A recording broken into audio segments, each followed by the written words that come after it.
fans, welcome to another episode of Sports Chat. Several things going on this week. High school sports in the springtime they've really hit their zenith.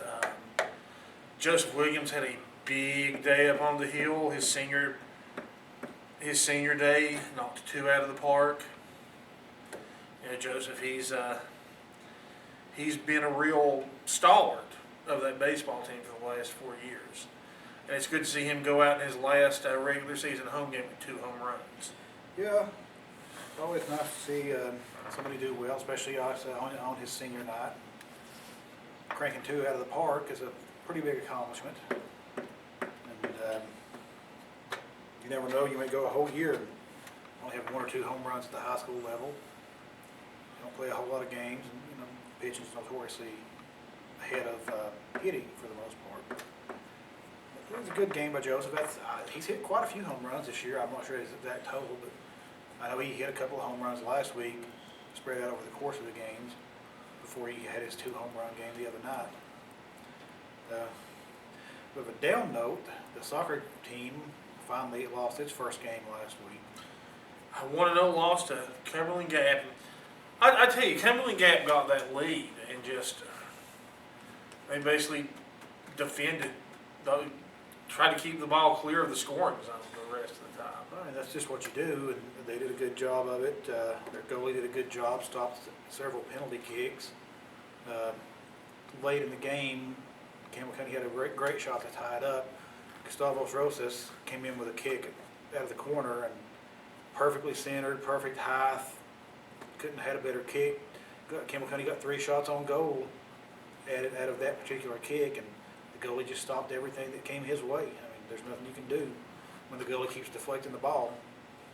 And one of Campbell County's players appeared to get punched in the face in the middle of it, which should have resulted in another penalty kick. It got Coach Wolfenbarger pretty fired up at the referees, but the referees didn't call it. The game ended maybe a minute later. That's just all you can do. It's bad, but still having a great season. They're 6-1. Right. They've got games this week. I want to say they have a home game Thursday, so if you get a chance, go check out some Cougar soccer. Another big thing going on today is the pentathlon decathlon. Yeah, I believe Bryce Dawson's down there participating in that. I think both Dawsons. I think it's Bryce and Dakota representing Campbell County. And a very athletic family. Talked to Bryce at the soccer game the other night. She's not real sure how well she's going to be able to throw the shot put or do the high jump. She doesn't really like the high jump, even though she's been doing it some. But she's so excellent at some of the other events that she still boosts her score. Everybody in those pentathlons, they have their strong. Like Kristen Chapman always managed to win the high jump portion. She always did well in the races.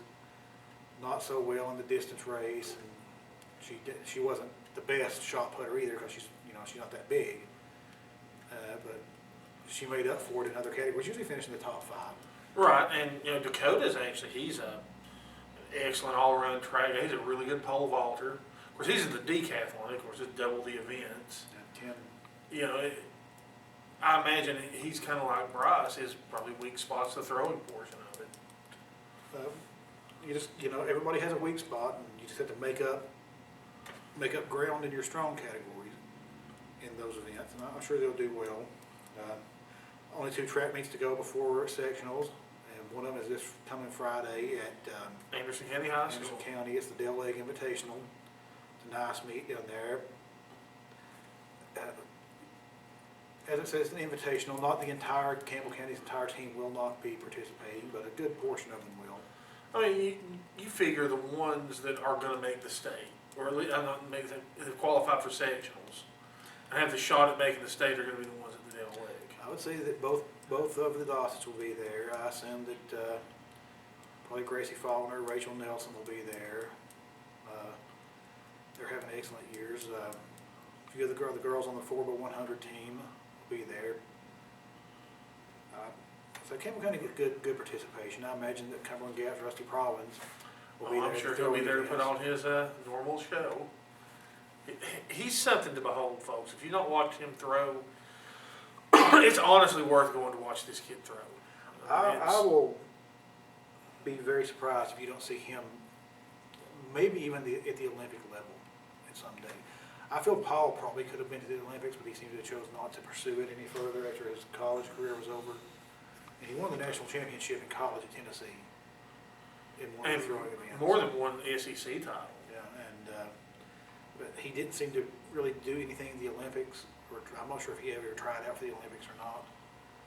But, you know, Rusty, he's pretty much beating everybody but 10, 15 feet in most of these events, even at the big volunteer relays last week, which had teams from all over the eastern United States. I would say there was probably close to 60 teams there looking at the website.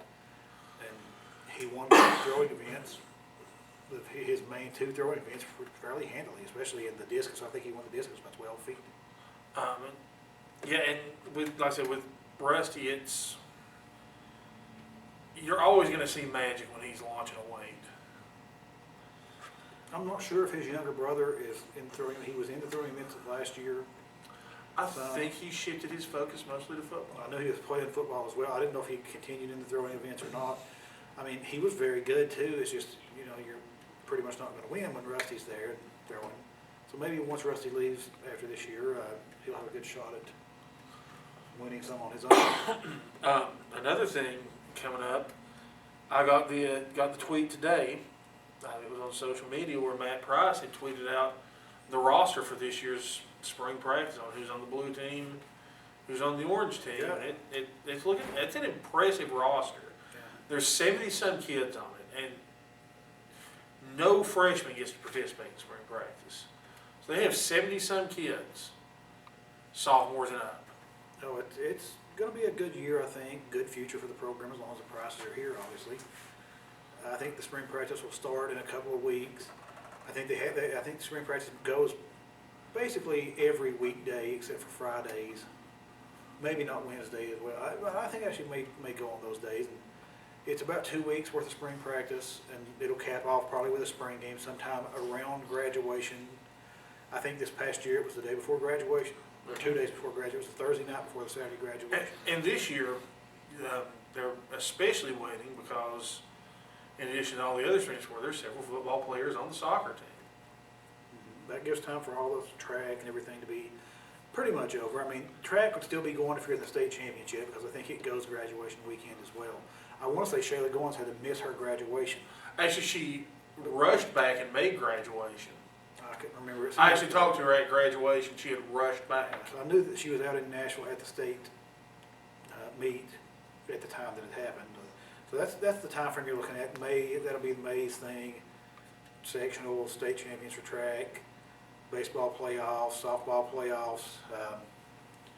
Of course, Campbell County, as we've discussed, soccer does not get to play in the playoffs this year because of the fact that they're a new team. They would obviously make it at 6-1. Probably going to be 7-1 after this week. That's just how the TSSAA does things with new teams. I mean, the girls didn't get to participate, or didn't have the potential to participate in the postseason. I mean, everybody gets to participate in the district postseason, but I'm not even sure if Campbell County gets to play in the district postseason. No. I do not think they do. So there's TSSAA, no one-year teams get to do it. Well, Hardin Valley didn't get to do it in any sport their first year. I'm not really sure why that's a rule. It makes no sense at all, but it's the rule. The other big thing happening in sports, of course, Conzo Martin bolted for the coast. I'm not sad at all about it. We actually got a buyout for a change. We picked up $1.3 million from the buyout. It's hilarious to me reading Cal's message boards thinking they stole Conzo away. And I mean, probably the funniest thing is they seem to be under the impression that Conzo was a great recruiter while he was here, which baffled me to no end. I mean, this is Conzo's best recruiting class, and it's 49th in the country. Bruce Pearl's been at Auburn for 3 weeks. Is not allowed to leave campus and recruit, and he's already picked up 2 top-flight recruits, and his class moved up to 48th in the country while he's under those restrictions. And that's the difference between Conzo and Pearl. But apparently Michael White and Hart, Michael White wanted the job here. You're going to hear he turned the job down a lot, and people are going to be, oh my God, we got turned down by Louisiana Tech. Michael White wanted the job here, but he and Hart could not agree to terms on the contract. And it's not that White did not want to coach at Tennessee. He wanted to coach at Tennessee, but he didn't want to coach at Tennessee for what we were willing to give him as a buyout, not what we were going to pay him. What we were going to give him as a buyout. And I guess I can't blame him. I don't know. It's just whatever he thinks. White's perspective in this is he's an Ole Miss guy. He played at Ole Miss, was assistant coach at Ole Miss for about 8 years. He's only been at Louisiana Tech 3 years. He was 18-16 his first year, and he's won in the high 20s in games the last 2 years. Very good coach, it looks like. Plays a fast-paced offense. Recruits well. And recruits pretty well. He's known as be a pretty good recruiter. Ole Miss's coach is hanging on by a thread right now, Andy Kennedy. I'm surprised he's still got his job, as a matter of fact. I mean, if it hadn't been for Marshall Henderson last year getting into the NCAA tournament, Kennedy probably got fired. And I suspect that White wants an easy out in his contract in case Ole Miss comes calling next year. He can pretty much go home to Ole Miss. And the other side of it, on Tennessee's end, Mike Hamilton gave these just egregious, monstrous buyouts for coaches. I mean, that's what bankrupted the athletic department. And, you know, he gives Fulmer a $5 million buyout right before he fires him. I mean, nobody's coming after Philip Fulmer to hire him away. I mean, the guy's not coached a game. I mean, ETSU didn't even really pursue. No, I mean, Fulmer's not been a serious candidate for any job since he left here. That tells you all you need to know about him. When a coach with a national championship can't get a job, that's it. And he was only in his 50s when he left here. It's not that I would say he's in his 60s now, and every school in the country would hire him today. But you're going to hear that they couldn't agree on the buyout number, and so he said no, he's just going to stay. His dad's the athletic director at Duke. I think he's got a brother-in-law that's the athletic director, or his brother, one's the athletic director at Louisiana Tech, where he's at now. And it's not like White, obviously his wife's a lawyer. He's not hurt for money. He figures, I'm sure he can get the Ole Miss job next year with no problems. But he doesn't want to tie himself to Tennessee and maybe get fired in a few years. Or, you know, and the coach is not confident they're going to win and worried that much about their buyout. It's not somebody I want anyway. He wasn't my first choice anyway. I mean, my first choice would have been Mick Crone from Cincinnati, but I don't know if he was ever a realistic candidate. Greg Marshall, not really that realistic. He apparently would have wanted $3 to $4 million to come coach here. And I looked it up last night. There's 7 coaches in the nation who make more than $3 million. That's Thad Matta, who's been to 2 or 3 Final Fours with Ohio State, won 5 Big Ten championships and 4 Big Ten tournament championships. He makes $3.1 million. After that, the next guy's Billy Donovan, multiple national championships. Tom Izzo has been to about 6 Final Fours with a national championship.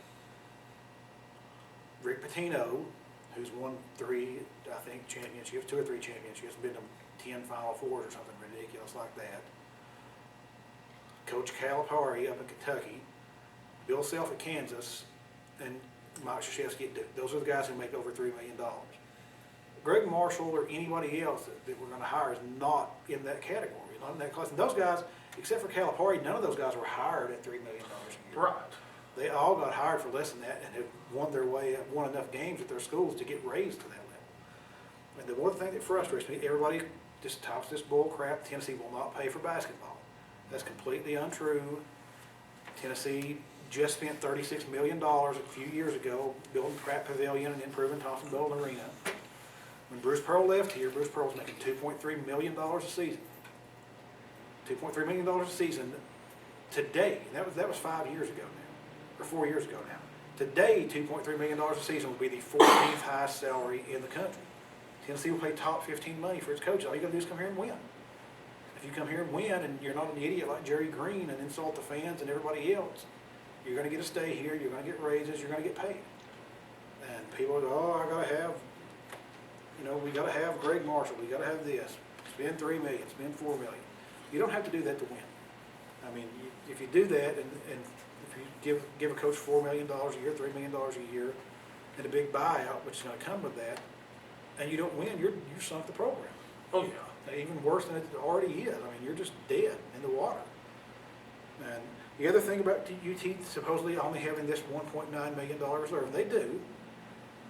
Is Tennessee, it doesn't do like what other schools in the SEC does, and it's not probably the best policy to have, but it is the policy. The academic side gets all excess profit from sports. It all goes back to academics. Tennessee, when the football gives a scholarship out, that's not the school giving a scholarship. Football, It's the basketball, volunteer athletic scholarship fund. they have to pay for that. All the athletics pay for that scholarship. They pay it back to the school. They spend $8 million a year given to the academic side on scholarships. The academic side, also until it was recently suspended to pay out these buyouts, they give the academic side another $7 million a year every year, just in the excess profit the department was making. And I read a story from 2009 that they not only gave $7 million, they gave an extra million. They gave $8 million that year. You do that for 5 or 6 years, if you save that money, you've got a $50 million surplus all of a sudden. But you hear Alabama's got a $30 million surplus. Those other schools don't do that. They don't give all of their profit back to the academic side like UT does. UT's athletic department is meant, and it may even be state law with this, but it's meant to be a zero-sum athletic department. It operates and makes what money it makes. It gets to keep just a little bit of it for, basically a rainy day fund. Everything else has to go back into academics. That's just the way the law is set up, the way UT's set up. That's why we don't have a reserve. Right, and like I said, you look at every other SEC school, and pretty much most schools in the country, you don't have that issue. I mean, there's only about 25 schools in the United States anyway that make a profit on sports. There are very few that make a big profit on sports. They're pretty much all you're breaking even or losing money. But those few that do, Tennessee's one of them. Tennessee's expenses are around, most years, $90 million, and they take in about $100, $115 million. And Tennessee's expenses are one of the very few that actually makes a profit. Most schools, I don't think Kentucky makes a profit. I'm pretty sure Vanderbilt doesn't make a profit. And most schools don't actually make a profit on it, or claim they don't make a profit, I'll say anyway. But them not making a profit is still generating a bunch of money for their school because of all the scholarships and the $8 million the school gets for scholarships out of the funds that they take in as a sport. Right, of course, this leads up to the next question. Who's next on the coaching search? I'm hoping, and apparently right now they're talking to Donnie Tyndall. He's who I wanted of the lower level candidates anyway. To me, there was 2 tiers of candidates.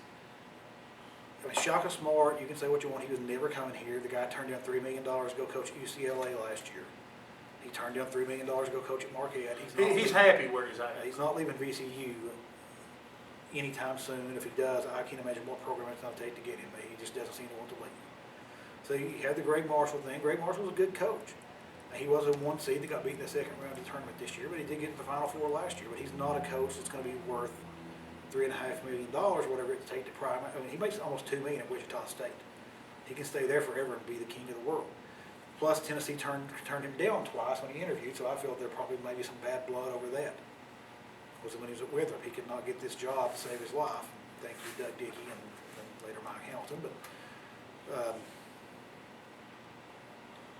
I don't think he was ever realistic. So there were rumors that Mick Cron from Cincinnati is not happy with facilities in Cincinnati. And the conference he's in is not that great of a conference. If you're not in a powerful football conference right now, you're not in good shape basketball-wise. That's why Buzz Williams, many say he left Marquette for less money to go to Virginia Tech. Buzz Williams said he would actually have came to Tennessee apparently, but of course we didn't have an opening at the time. When Conzo was making his tournament run. But there's not really that much TV exposure or money to go around for those programs now, because they're left out of these lucrative TV contracts, and you get the SEC, the Pac-10, the Big Ten, and the other major power conferences, because they don't have it in football. So Cronin, he makes over I think he makes $2.2 million in Cincinnati or something along those lines. I'm not sure he would have been a good coach. I'm sure he would have been a good coach. I just don't think Tennessee's willing to, especially give him a raise to come here. And that's quite a bit to invest in a coach immediately. Chris Mack from Xavier, he's a really good recruiter, and he's did okay as a coach. He took Sean Miller's team. Sean Miller, of course, is at Arizona now. He took Sean Miller's team that Sean had built and went to a couple of NCAA tournaments. And once those players graduated, he still recruited very well, but the teams haven't been great. I mean, we beat Xavier once this year and lost to them once this year. I think they made the play-in game too, but I think they lost their play-in game.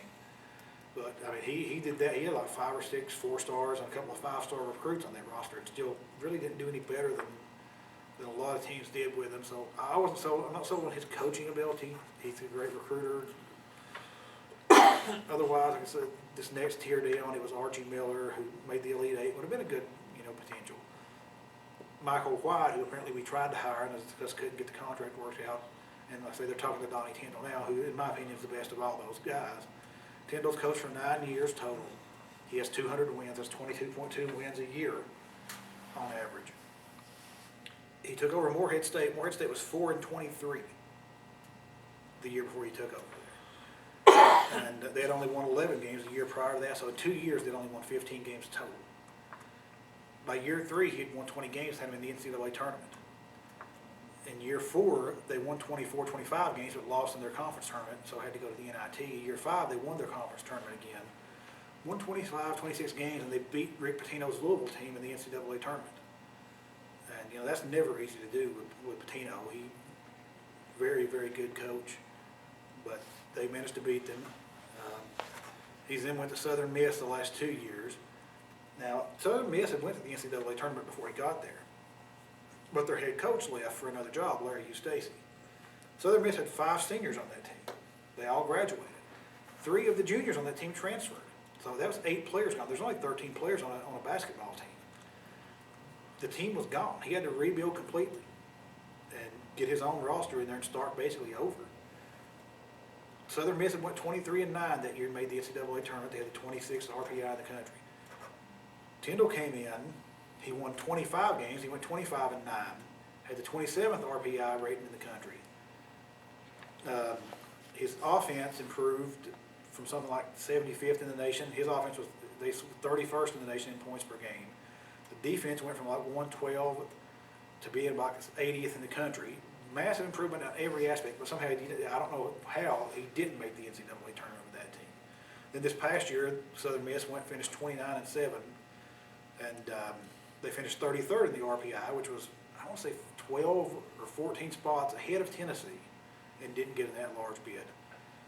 And so he's made 2 NITs, but he's won 56 games in 2 years in Southern Miss.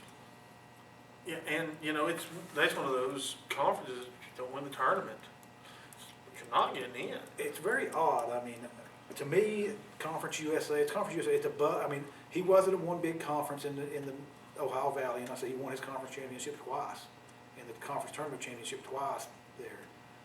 But to me, I think he probably should have got in. Obviously, I mean, when you're 27th in the RPI, you should get in the tournament. That's one that means according to their major, one of the 27. That should put you on a 4 or 5 seed. If you're in a major conference and had that RPI, you're going to get a 4 or 5 seed. Right. And how they could go from a 9 seed in the year before, win 2 more games, and have only be 1 spot difference in the RPI, and not even get in the tournament as an 11 or 12 seed or something, or 13 even, was baffling to me. But that's the way the NCAA does things. You never know from year to year. But I think he'll be a great coach if that's who we hire. 9-year track record. I thought that was better than White's. He's rebuilt programs. He sent some kids to the NBA. He was an assistant at LSU for 5 or 6 years. Recruiting coordinator there. They had 3 top 20 classes while he was recruiting coordinator. So he knows the SEC well. Knows the SEC. He sent 3 or 4 of those players went on to play in the NBA, like Big Baby Davis and Stromile Swift and Tyrus Thomas and a couple other guys. He went from there to Middle Tennessee State. He went from there to Idaho. Somehow Idaho signed a top 25 class while he was a recruit coordinator there. They had schools in Idaho. It's tough. They play basketball with potatoes out there. But then he ended up back at Middle Tennessee State as an assistant to Kermit Davis, who's a longtime coach in Tennessee and a longtime coach in the area. Kermit is. He was a recruiting coordinator and academic coordinator there. Middle Tennessee State signed 2 top 25 recruiting classes. In the Sun Belt Conference. They were the number 1 in the Sun Belt both years that Tyndall was the assistant there and the recruiting coordinator there. And then Tyndall moved on and got the head coaching job at Morehead State a few years ago. So he wins big, he recruits well, if we fall into him, and even though he apparently wasn't our first choice, I would be perfectly fine with it. Oh, yeah, he would. If, when you watch video of him, there's video, he sort of reminds you, he's kind of tiny looking guy. He kind of is reminiscent of Bruce Pearl with some of the stuff he does. There's a video of him on YouTube dancing with his team after a win. I mean, that's just the kind, he's apparently a fiery guy. He's pretty much almost the opposite of Conzo Martin in just about every way. So he's the type that would fit in with what the fan base wants. I believe so. I believe he would come in and, I mean, everybody, you know, most of the fan base are going to be like, who? I don't know who this Donnie Tindall is. I can't believe we had to stoop so low to hire him. And I have this argument all the time with people about basketball and football both. If a coach is really a high-level coach and he's a good coach, he almost never is going to move around jobs. Yeah, Kentucky might be able to hire that guy because they're going to back up a truckload of money and pay him $6 million a year like they do Calipari. And Calipari still came from Memphis, which was in Conference USA. And he came from UMass before that, and Well, he was a failed NBA coach when he got to the. I mean, you're going to catch a coach like Saban went to Alabama as a failed coach. Saban turned down Texas. Texas pursued Saban. They got turned down. When Florida hired Ron Zook for football, he was their 5th choice. They went all over the country trying to find somebody and couldn't get anybody to take the job. They ended up with Zook. They hire Urban Meyer out of Utah. I mean, that's not a big major change. Billy Donovan had coached 2 years at Marshall and was 35-20 at Marshall when Florida hired him. He wasn't any kind of big, I'm going to hit it out of the park, home run hire when he got hired there. Nobody knew who he was. Bruce Pearl had been at the University of Milwaukee, Wisconsin, which Pearl had a long track record in Division II, won a lot of games. But, I mean, big-time coaches rarely ever leave a power conference for another one unless there's something wrong. Like Frank Haith and Conzo did it. They're both running out of town ahead of the X phone. That means Conzo was going to get fired next year. Dave Hart lowered his buyout number to make it a little easier on Tennessee to fire him. He wouldn't sign the contract. He left. He's stuck Kelly because one of the coaches, and some reported it may have been Tad Boyle from Colorado, who did pretty well at Colorado and had them in the NCAA tournament this year, pretty much told Dave Hart, I can't come there and take this risk because your roster's in bad shape. I'm not going to come and coach there. And Conzo's left us with nothing. I mean, he did not recruit a post player after Jarnell Stokes. I mean, he got Jarnell Stokes his first year, and he's recruited these African JUCO guys that come in and do absolutely nothing.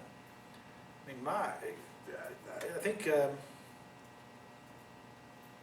can't even remember his name, Pops Nijay, whatever his name is, he averaged 0.9 points and 1 rebound a game this year. The guy's 6'10" and averages 0.9 and 1 rebound. He only averaged 2 points and 2 rebounds a game in junior college, so it didn't start for his junior college team.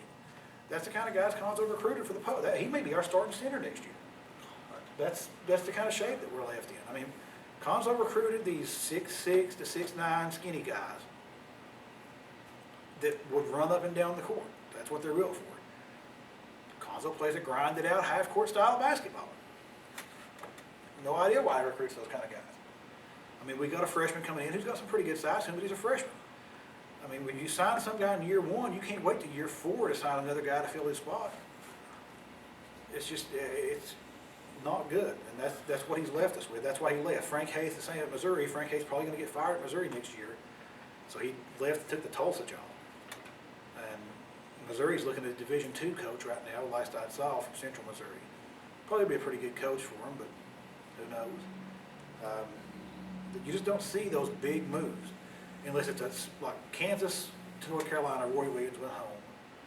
You don't see many of those kind of moves though, where one major coach is going to move on, because if you're doing well at your school, you're getting raises, you're happy, you're doing well there. Why would you move? Exactly. I mean, you're never going to see Krzyzewski leave Duke.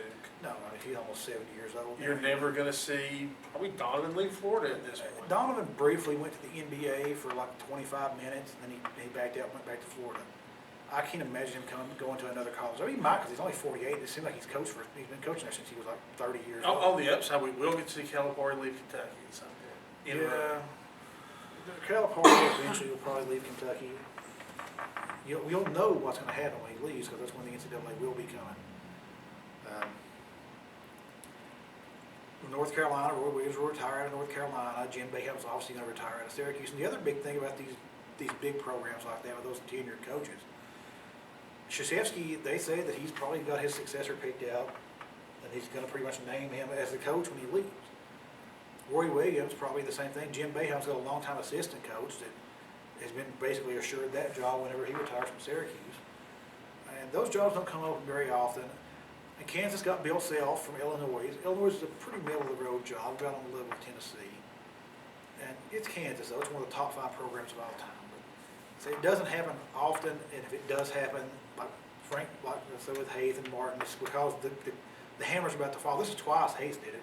You know, Hayes beat feet out of Miami. Oh, yeah. As soon as that investigation started in February of 2011, April 2011, Frank Hayes took that job in Missouri. He was getting out of there. He knew what was coming. I mean, that's the new trend in college sports is you get out of town. Well, fans, I believe that'll about wrap it up for this week's Sports Chat. We'll see you next week with all the results in local and UT sports.